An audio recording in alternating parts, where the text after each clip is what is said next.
Hello.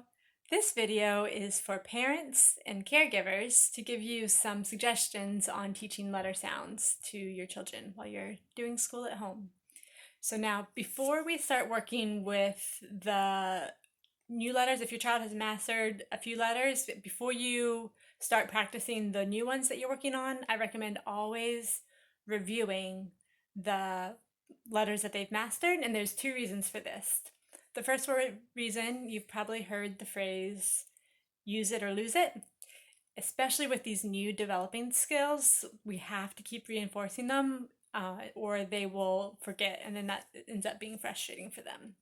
So the way I would review is look at this, and at this point they should be to the third period where they can just name what this is. I'll say, do you remember what this sound is? Ah, yes, it's ah. What's this? Yes, you remember. T, t, that's right. And you can also add in tracing as great reinforcement. T, t, t. And one more. What is it? S. Wow, you remember all those letter sounds. Now, you can probably imagine after doing that, how is your child feeling? What's their face gonna? They're like grinning. They're so proud. They feel so accomplished. So this confidence boost of reviewing makes them feel like, yes, I can do this, and it will give them a lot more energy and perseverance to stick with practicing new letters where that can be really challenging for some kids. So we really want them to feel successful. That's probably the biggest thing to take away is whatever support they need to keep wanting to practice and to feel like they can do this and this is fun, that's what you need to do. And they will eventually get it. It's the repetition that helps them to get these concepts into their long-term memory. And so we have to keep it fun and help building their confidence and making them feel successful so that they will be willing to get that repetition they need. So now we're going to work with a new letter set. Let's say your child is working with some of these sounds. All right, so we'll review what the sound is. This is R. And again, I will probably give this information because I don't want them to feel frustrated that this is something that we just started working with and they might not remember it. Okay, so we have R. You trace R. Trace it. We'll do the same. Here's K, I, and P. The order does not matter. Now you can, you'll probably remember back when we were working on learning to hear beginning sounds, we would play the I Spy game with objects where you would say, I spy something that starts with P, P. And, they would have gotten to the point where they can say P, P, pencil.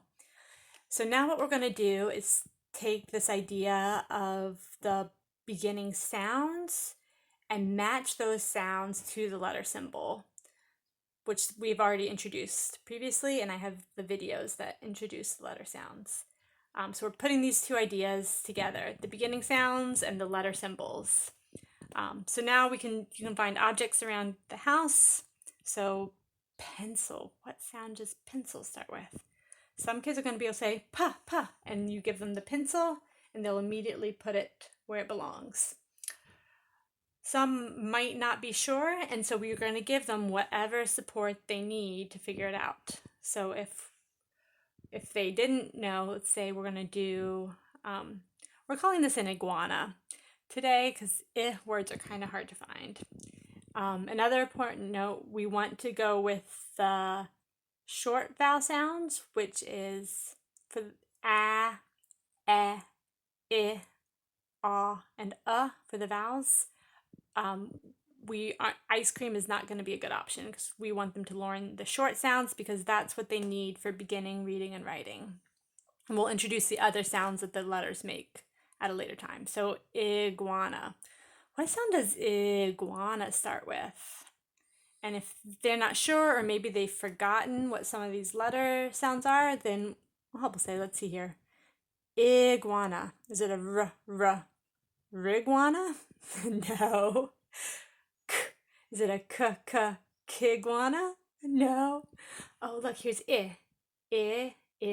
iguana. Iguana starts with I. And then you'll keep going. Rock. R, r. Where's ra? Is it ra or k? Rock. And cup. Cup. And you can do multiple objects if you can come up with them. You can also use pictures. I just cut a few things out of the grocery store flyer. So we have cookies. We have Papa Pizza.